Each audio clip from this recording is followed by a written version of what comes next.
Luis Antonio Cruz, presidente del Distrito de Riego del Río Yaqui, bueno, nos compartía a través o en diferentes entrevistas que se realizó pues una movilización, como ya sabemos, en cerca de 20 estados del país, con la finalidad de que pues el presidente Andrés Manuel López Obrador los voltea a ver y les resuelve esta situación, pues de incrementar el precio por tonelada de trigo, de maíz y de sorgo. Saludo a Luis Antonio Cruz, presidente del Distrito de Riego del Río Yaqui. Luis, buenos días.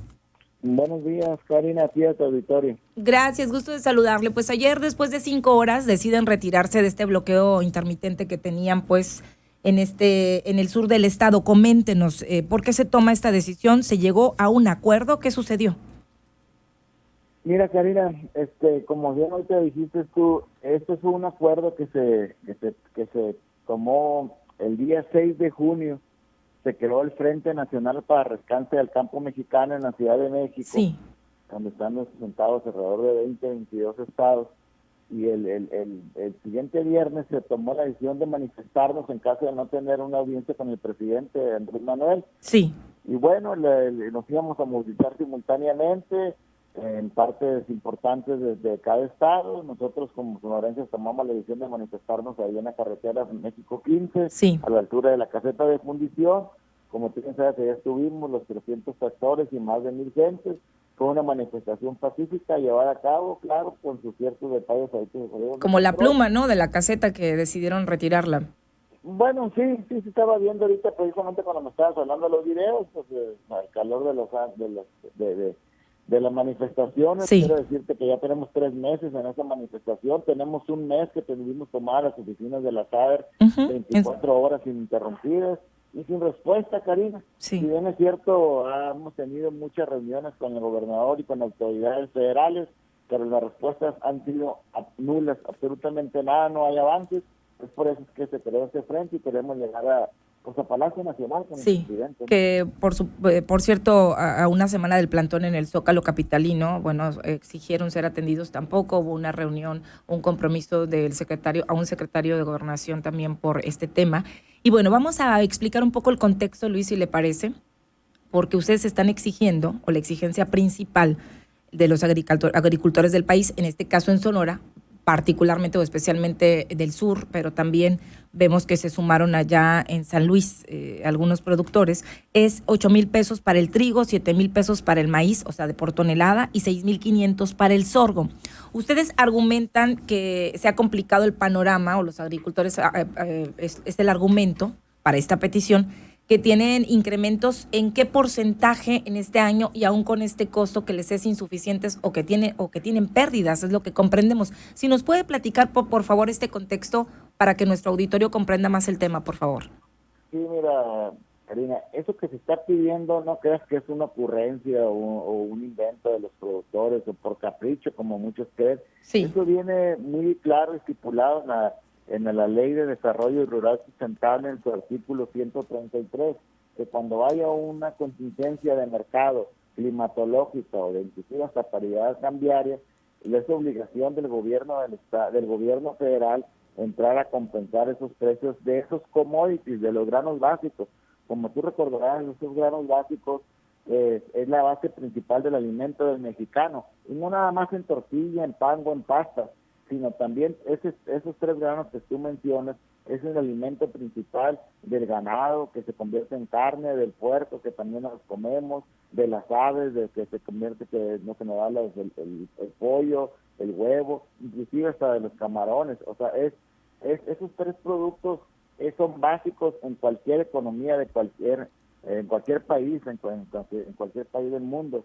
De ahí se desprende la alimentación básica del ser humano, y siempre los países están atentos de que esté en cantidad y en calidad para su población, para así mantener la soberanía alimentaria que tanto pregona el gobierno federal, lo cual ha sido una vil mentira, ¿no? Porque en ese sexenio se han incrementado las importaciones de otros países exponencialmente, Sí. ¿no? De países que están muy subsidiados sus agricultores, ¿no? A ver, ¿cuánto recibieron por tonelada el año pasado? Pues el año pasado el ranrugo alrededor de los $400, con un tipo de cambio de 20 pesos, pues alrededor de 8,000 pesos en el caso del trigo. Hoy ¿Lo mismo ahorita que están con la pidiendo para ahora? Mande. ¿Lo mismo que están pidiendo para ahora? Así es, así es. Este año tuvimos precisamente por los costos, la inflación galopante que hay en este país y también en otras partes, hay que decirlo, se nos subieron los costos alrededor de un 35%. El valor del grano cayó un 25-30%, y aunado a eso, pues el tipo de cambio que a algunos favorece que haya bajado, a nosotros nos perjudica. Claro. Bajó alrededor del 20-25%. Uh-huh. Bueno, estamos en una tormenta perfecta, Karin. Ustedes prácticamente están pidiendo lo mismo que el año pasado. O sea, Sí, el mismo pago, sí, de alguna manera, pero bueno, la diferencia es que el dólar está, en este caso afecta, pues. Totalmente, así es. Estamos pidiendo, entonces, nos comentan 8,000 pesos por trigo, 7,000 para el maíz y 6,500 por sorgo. ¿Cuánto les quiere pagar el gobierno federal? ¿O cuál es el precio? Gobierno federal, nosotros queremos que el gobierno federal compense, como Sí, lo marca la pero ley, como se ¿qué porcentaje tendría que compensar, pues, el gobierno federal? Para el estado Vaya. de Sonora ahorita estamos hablando que se ocupan alrededor de 3.500 millones de pesos. Para lograr estabilizar esas pérdidas, etcétera, pues. Eso es más, así lleva mi pregunta, pues, ¿cuánto tendría o cuánto le costaría al gobierno compensar ese precio para que ustedes puedan equilibrar los precios iguales a los del año pasado? Ahora, ¿cuántas toneladas de producción, hablo de trigo, maíz, sorgo, están detenidas en este momento y dónde están? ¿Qué pasa con ellas? Y si no se llega a una solución, pues, esto, ¿qué puede desencadenar? Mira, ahorita en el estado de Sonora todo el trigo ya está embodegado. Afortunadamente tenemos los bodegas suficientes. ¿Cuántas toneladas más o menos están en bodega? Está 1,5 millones de trigo duro, 500,000 de trigo harinero, y ahorita están las cosechas de maíz, el cual el estado de Sonora espera 500,000 de toneladas. En el caso de Sonora nosotros tenemos la capacidad de almacenaje completa, pero quiero decirte que estamos en contacto, por ejemplo, compañeros de Sinaloa esperan una cosecha de 6 millones de toneladas y nada más tienen capacidad de almacenaje de 4 millones. O sea, hay 2 millones de toneladas que no hay ni siquiera dónde guardar. ¿Podrían perderse, echarse a perder esas toneladas? Viene la lluvia. Karina, si no hay dónde guardarse, imagínate. Viene la lluvia, pues, ¿no? También el tema... ¿Cuál es el almacenaje aquí en Sonora, perdón? Manden. El almacenaje en Sonora para toda esta producción, ¿cuál es? Nosotros tenemos almacenaje para toda la producción del estado de Sonora sin problema. ¿Qué es? ¿De cuánto me repite el total de la producción? 1,5 millones de trigo cristalino, 1,5 millones de trigo cristalino, a ver, 500,000 de trigo harinero, y ahorita se va a producir 500,000 de maíz. O sea, como 2 millones. 2,5 millones de toneladas de granos básicos. Ok, y falta la del maíz. No, el maíz aquí va a ser 500,000. Okay. Los números que te pasaba eran del vecino estado de Sinaloa. Sí, los de Sinaloa. Ahora, sé que productores, bueno, hay como personas que tienen miles de hectáreas que las rentan, y sé que todavía, bueno, hay ejidos. Yo crecí en el Valle del Yaqui, mi familia de ejidatarias de algunos de 3 hectáreas, de 5 hectáreas, y así hay productores no de 5, de miles de hectáreas. Eso, bueno... Aquí es como una cadena, muchas personas no pueden prácticamente sembrar sus tierras y viven de estas rentas, se las rentan a personas para que ellos las siembren. Ahorita personas que normalmente reciben el pago en estas fechas, que son de trillas, que son de toda esta producción, pues está detenido porque no hay un precio establecido como tal, hay afectaciones también, y se tiene la creencia que todos tienen pues una enorme cantidad de tierras sembradas o que son pues estas personas ricas, millonarias, las que siembran. No es en todos los casos, o sea, sí los hay, pero también hay pequeños productores agrícolas. O sea, estoy hablando de a lo mejor 5, 10 hectáreas, 20 hectáreas, qué sé yo. Por supuesto, como tú dices, Karina, hay productores chicos, medianos y grandes, y los dueños de terrenos chicos de 5, 3, 5, 10 hectáreas, inclusive no les es costeable de sembrar la tierra, desgraciadamente. Es carísimo. Y la rentan la tierra, y por supuesto que esa gente tiene en riesgo su renta, porque si el productor que se la renta no le va bien, pues imagínate, es una catástrofe fuertísima. Los que rentan la tierra, verdaderamente, aparte de hacer pues un negocio también, pero es una ayuda muy grande que le da al gobierno, porque ese rentador se encarga de darle sustento a esas familias de los ejidatarios de pequeña escala, ¿no? ¿Cuál es el mayor riesgo en caso de que no se llegue a una negociación? ¿Cuál es el riesgo en esta producción? ¿Cuáles son los planes que tienen? Porque pues ayer decía el gobernador, reiteró la disposición de atenderlos, de mantener abiertas las puertas del diálogo, dice, para encontrar soluciones. Informo que mantuvimos rutas alternas para afectar lo menos posible a la población con esta manifestación. No dijo mucho en unas intervenciones que tuvo, pero lo hizo a través de redes sociales. ¿Qué va a pasar? ¿Cuáles son los planes para este día, en los días posteriores por parte de esta agrupación de productores agrícolas? Pues mira, nosotros, como te repetí ahorita al principio, teníamos 31 días Sí, ininterrumpidos con ese plantón. Nos vamos a dar prácticamente una tregua de aquí al domingo para ver para ver si hay más diálogo, más método de negociación. El gobernador está atento al llamado y todo, pero sabemos que también es algo que se va de las manos del gobierno del estado, no es capacidad económica del gobierno del estado, pero si bien es cierto no es la capacidad, no es índole económico de él, sí políticamente es el principal afectado, es sí, el principal, la principal gestor, la principal cabeza del estado, y como tal pues está preocupado, y pues nosotros preocupados y de la mano tratando de buscar soluciones allá en la Ciudad de México, en el gobierno sí. federal, que es donde está entrampado.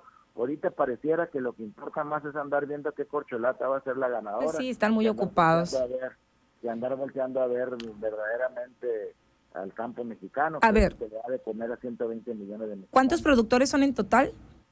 Pues mira, usuarios entre Valle del Yaqui y Mayo son alrededor de 35,000 usuarios, que son 35,000 familias, pero no nada más es eso, es toda la cadena de valor que depende del campo, es el ingeniero que checa las tierras, es el contador que nos lleva la contabilidad, es el taquero que nos vende el taco, es el llantero, el de la ferretería, el Sí, de la gasolinera. Imagínate que se deje de derramar ok. alrededor de 4,000 millones de pesos en el sur del estado, pues sería un golpe demoledor para la economía, así de por sí golpeada. Sí. Dos preguntas para terminar nada más. ¿Los productores agrícolas reciben o se sienten que reciben los mismos apoyos que ganaderos o que otros sectores productivos del Estado, que son varios, o como sabemos, el minero, pues la pesca, la ganadería, etcétera?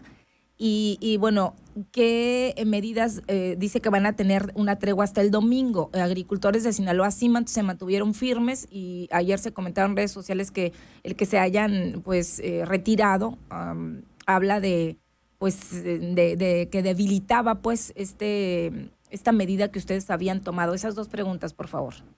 Mira, los compañeros de Culiacán estuvieron tapando Pemex en 3 partes, se retiraron porque fue la condición para platicar con el secretario de Gobernación, hoy por Cholata, que pues ya se va este viernes de ahí. Todavía es Y secretario de gobierno.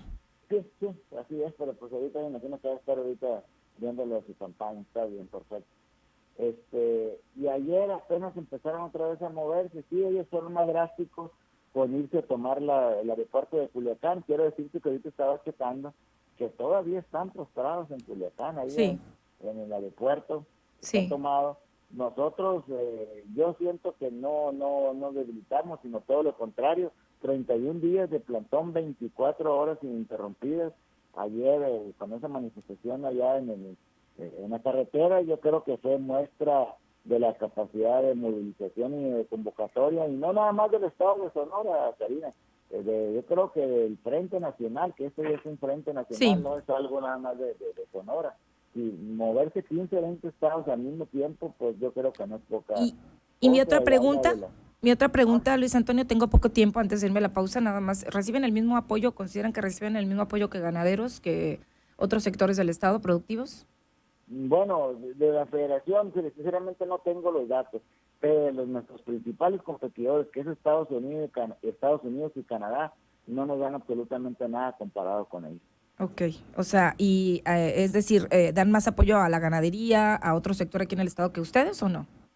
Yo no tengo los números como Estado a las Ok, diferentes dependencias, pero de los productores agrícolas de Estados Unidos y de Canadá, que son nuestros principales competidores. competidores, por supuesto que estamos por las calles de la amargura. ¿Qué lugar ocupa a nivel nacional Sonora en el caso de el Valle del Yaquimayo en producción agrícola en el país? ¿Qué lugar ocupamos?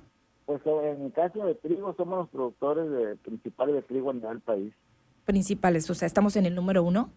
En el número 1 en cuanto a trigo duro y trigo cristalino, pues, y aquí sale Dicen que un pan de cada 3 que se producen Ok. en México salen de aquí, del Valle del Yaqui. Bueno, pues vamos a estar atentos, Luis Antonio. En tanto, yo le agradezco nos haya dado este tiempo y explicar, bueno, nos haya explicado este contexto. Vamos a ver, entiendo que entonces es tregua hasta el domingo y ya veremos qué pasa.